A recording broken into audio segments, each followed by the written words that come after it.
रही आहियां मां बेवार न ज़ाल आहियां सरदार चांडियो हितां मुंहिंजे न्याणे खे वठी विया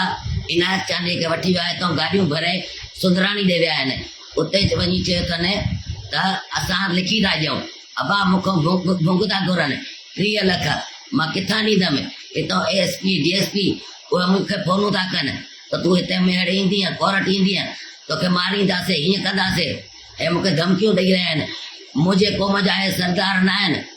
हे चांडियनि जा सरदार आहिनि सुंदराणी ॾे विया आहिनि सुंदराणी सां वञी मिलिया आहिनि उते वञी उन सां अलाए छा ॻाल्हियूं कई अथनि रिपोर्ट हली रही आहे ऐं मुंहिंजी न्याणीअ खे उते 3 न्याणियूं आहिनि मुंहिंजूं उन्हनि खे धमकियूं ॾेई रहिया आहिनि त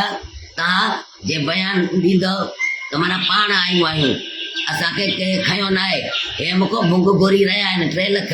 मां किथां आणियां IG सिंध खे DIG सिंध खे SP खे मां अपील करे रही आहियां चीफ जस्टिस खे मां अपील करे रही आहियां हे मुंहिंजो हिन महिल हलायो वञे आर्मी चीफ जस्टिस खे मीडिया खे अर्ज़ु आहे मुंहिंजो त हिन महिल इहे मुंहिंजो रिकॉर्ड ते रखियो वञे मां ग़रीब मिसकीन आहियां मुंहिंजे पुटनि खे धमकियूं ॾेई रहिया आहिनि फ़ोननि ते अर्ज़ु आहे इहो मुंहिंजो इहो हिन महिल हलायो वञे मूंसां इंसाफ़ कयो मुंहिंजी न्याणियुनि खे उते धमकियूं ॾेई रहियो आहे सुंदराणी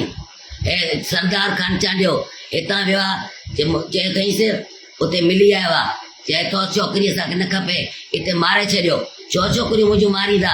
मां SP जे ऑफिस आॾो जज जी कोर्ट जे आॾो पाण खे बाहि ॾींदमि मूंसां इंसाफ़ कयो।